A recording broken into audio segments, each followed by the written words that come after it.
Bismillahirrahmanirrahim. Assalamualaikum warahmatullahi wabarakatuh. Anak-anak yang berbahagia, selamat datang kembali di hari kedua MPLS tahun angkatan 2020-2021 yang mana diselenggarakan sangat-sangat berbeda dengan tahun-tahun sebelumnya. Namun Ibu berharap tidak mengurangi arti dan makna dari kegiatan MPLS itu. Sebelum ke materi, Ibu akan memperkenalkan diri sebagaimana yang sudah disebutkan oleh Bapak Firman tadi. Nama Ibu adalah Wiwik Wijayanti. Nanti akan mengampu bahasa Inggris kelas 10, kalau tidak salah kelas 10 bisnis daring dan pemasaran. Baiklah, kita menginjak materi yang pertama mengenai wawasan Wiyata Mandala. Wawasan Wiyata Mandala, mungkin di antara kalian sudah mendengar apa yang dimaksud dengan wawasan atau pandangan. Nah, wawasan Wiyata Mandala itu adalah cara memandang, cara pandang sekolah sebagai lingkungan pendidikan dan pembelajaran. Jadi merupakan tempat lingkungan pendidikan dan pembelajaran. Sekolah mengemban misi pendidikan, oleh karena itu tidak boleh menggunakan tujuan-tujuan di luar tujuan pendidikan. Jadi harus sesuai dengan visi dan misi yang sudah disampaikan oleh Bapak Kepala Sekolah kita pada hari pertama kemarin. Jadi harus sesuai dengan misi dan visi dan tidak boleh digunakan untuk tujuan-tujuan di luar tujuan pendidikan. Yang berikutnya, mengapa wawasan Wiyata Mandala diperlukan? Nih, karena untuk mewujudkan situasi dan kondisi yang aman, tentram, nyaman selama kegiatan berlangsung, maka sekolah harus punya fungsi, memiliki fungsi. Di antaranya, sekolah merupakan tempat penyelenggaraan proses belajar mengajar untuk mengembangkan berbagai nilai, menanamkan ilmu pengetahuan, teknologi, dan keterampilan. Sekolah merupakan lembaga pendidikan formal, tempat berlangsungnya kegiatan atau proses belajar mengajar untuk membina dan mengembangkan hal-hal di antaranya ilmu pengetahuan dan teknologi. Ya, jadi untuk ilmu pengetahuan dan teknologi. Kemudian mengembangkan pandangan hidup dan kepribadian. Pandangan hidup dan kepribadian. Yang berikutnya, membangun hubungan antar manusia dengan lingkungan atau manusia dengan Tuhannya. Jadi, sekolah memiliki kegiatan-kegiatan untuk membina hal-hal seperti ini. Selain itu, sekolah merupakan tempat untuk mengembangkan kemampuan berkarya.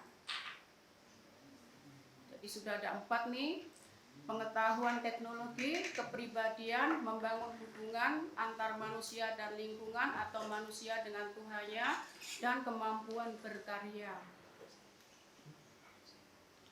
Kemudian fungsi sekolah. Fungsi sekolah sebagai tempat masyarakat untuk belajar. Jadi sekolah itu tempat untuk belajar bagi masyarakat karena memiliki aturan-aturan atau tata tertib kehidupan yang mengatur hubungan antara guru, pengelola pendidikan siswa dalam proses belajar mengajar atau tenaga kependidikan untuk mencapai tujuan pendidikan yang telah ditetapkan dalam suasana yang sangat-sangat dinamis.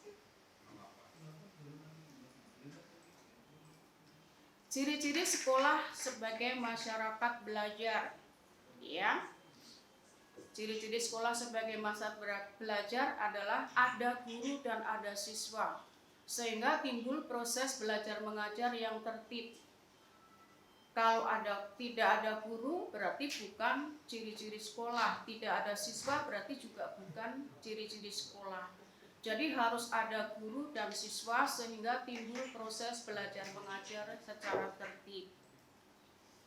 Yang berikutnya, tercapainya masyarakat yang sadar, mau belajar dan bekerja keras. Jadi masyarakat yang sadar, mau belajar dan bekerja keras. Berikutnya, terbentuknya manusia Indonesia seutuhnya, tentu di sini sesuai dengan Pancasila sebagai dasar negara kita.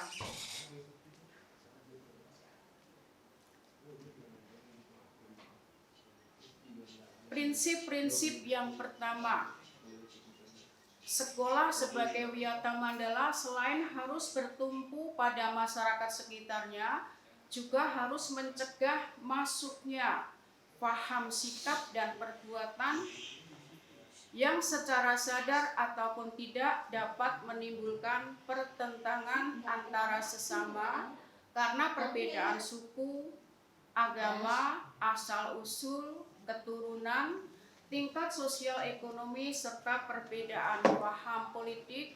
Sekolah juga boleh hidup menyendiri.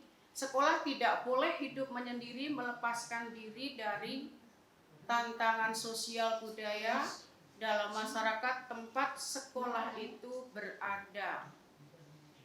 Jadi tidak boleh ya melepaskan diri. Sekolah juga menjadi suri teladan bagi kehidupan masyarakat sekitarnya, serta mampu mencegah masuknya sikap dan perbuatan yang akan menimbulkan pertentangan. Kemudian yang kedua, sekolah sebagai wadah atau lembaga yang memberikan bekal hidup. Jadi memberikan wadah sebagai bekal hidup bagi kalian.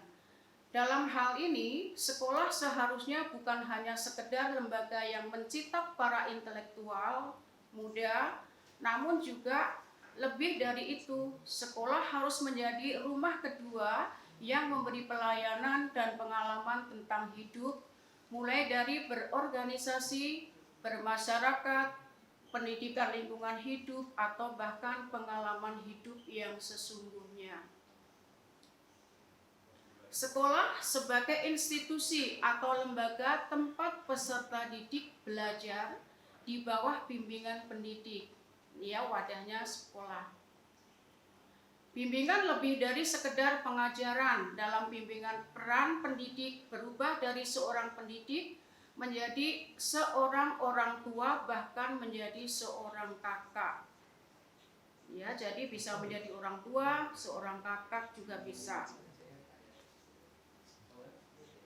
Nah, sehubungan dengan waktu yang sangat terbatas, ini Ibu akan memperkenalkan ruang lingkup yang ada di sekolah, yang mana nanti 7K akan diterapkan dan kalian harus mentaati 7K itu, diantara kebersihan, keindahan, keamanan, dan kalian harus menjaga semuanya itu.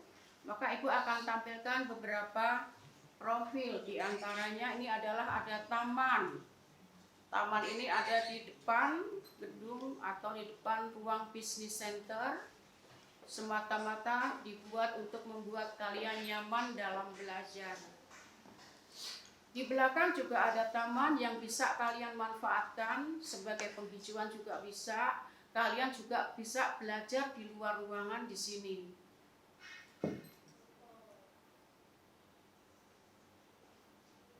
Maaf, tadi masih ada yang ketiga, ini susunannya ya.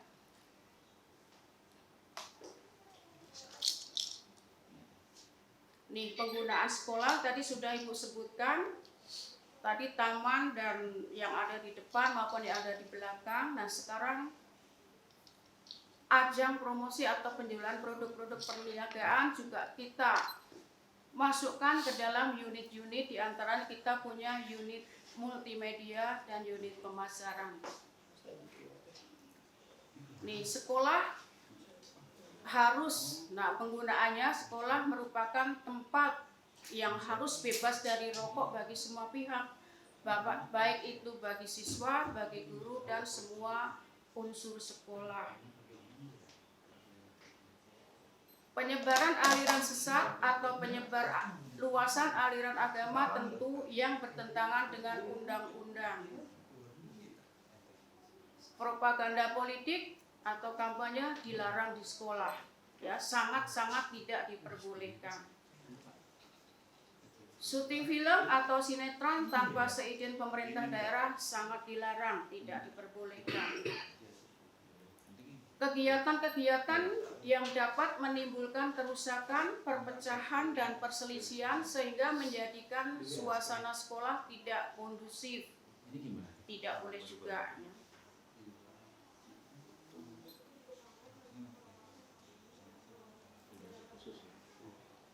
Lingkungan sekolah yang akan Ibu perkenalkan, mohon maaf tadi sudah ada 2, yaitu taman yang ada di belakang sekolah dan juga di depan sekolah. Nah, ini Ibu akan lanjutkan gedung atau profil SMK 59 Jakarta. Ini tampak dari depan samping.